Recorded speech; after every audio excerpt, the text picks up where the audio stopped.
Dak Prescott, future quarterback for the Denver Broncos? It appears that the Dallas Cowboys have paved an avenue for Dak Prescott to enter free agency following the 2024 season. Now the question becomes, could Dak make sense for Denver if they don't land their quarterback of the future in the 2024 draft? I actually think that there is a more than zero chance that this could honestly happen, but we'll go into the logistics of it and see if it actually makes sense for the Dallas Cowboys and the Denver Broncos. First, for Dallas to move on from Dak, and for Denver to bring in Dak, because that is a very polarizing topic here in the Mile High City. Let's go ahead and dive into this NFL Network article here. Dak signed a 4-year, $160 million contract in 2021, which included a no-tag and no-trade clause. With no extension forthcoming, Dak is on his way towards free agency in 2025. If Dallas doesn't eventually sign him to an extension, he'd still count for $40.46 million against the 2025 salary cap. So they restructured his deal, pushed some of that money into future seasons, going all in, or if you want to go look at Skip Bayless's tweet about going all in, I won't say that here just because this is supposed to be a somewhat family-friendly channel. In 2021, Dak owned all of the leverage after Dallas used back-to-back franchise tags on him. That leverage allowed him to negotiate a shorter 4-year deal than the 5-year deal that Dallas wanted to give him, because Dallas wanted to spread that number around, which they eventually did through restructures. Given his massive cap number, Dak still owns a ton of leverage here.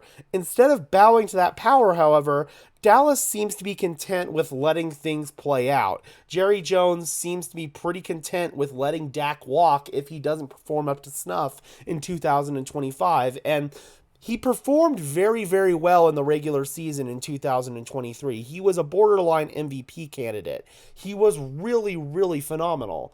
But in that playoff game against the Green Bay Packers, yes, his defense did have an epic collapse of their own right, but I also feel like Dak had an epic collapse in his own right. He didn't play well in that game, and that's kind of been a common theme throughout Dak's entire career. He plays well in the regular season, except for a couple of big games that kind of give you a clue as to how the postseason is going to go, and then come postseason is when he completely craps the bed. So I don't know, man. Dak Prescott, definitely a polarizing subject here in the Mile High City. One Broncos insider did kind of link him to the Broncos, however. Benjamin Albright, who is a polarizing insider in his own right, said, "How would Broncos fans react if the plan was to roll with Jarrett Stidham for a year and try to pursue Dak Prescott in free agency in 2025? Except he typoed it, free agents key.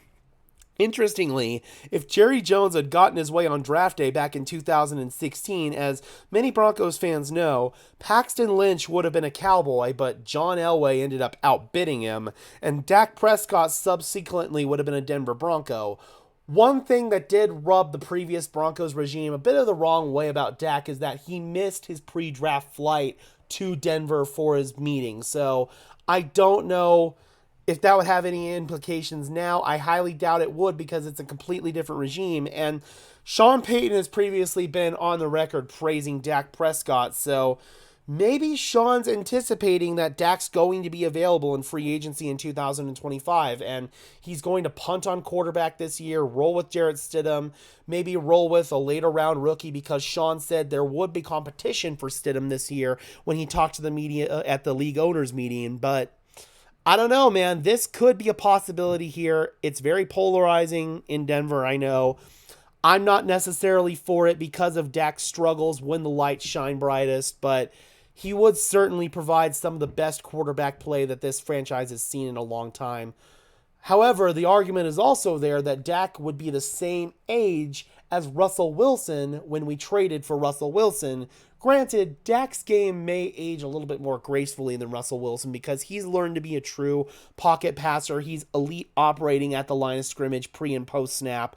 There are a lot of things to really love about Dak Prescott's game, but there are also reservations that I know are going to rub Broncos country the wrong way. So I'm curious about your thoughts on this. Do you feel like Dak Prescott would be a good fit if he hits free agency in 2025 for the Denver Broncos? Drop those comments down below, guys. I would love to hear your thoughts, as always. Be sure to leave a like on this video, as well as subscribe and ring the notification bell so you don't miss a video. And until next time, guys, I am your host, Gage Madrid, saying peace out.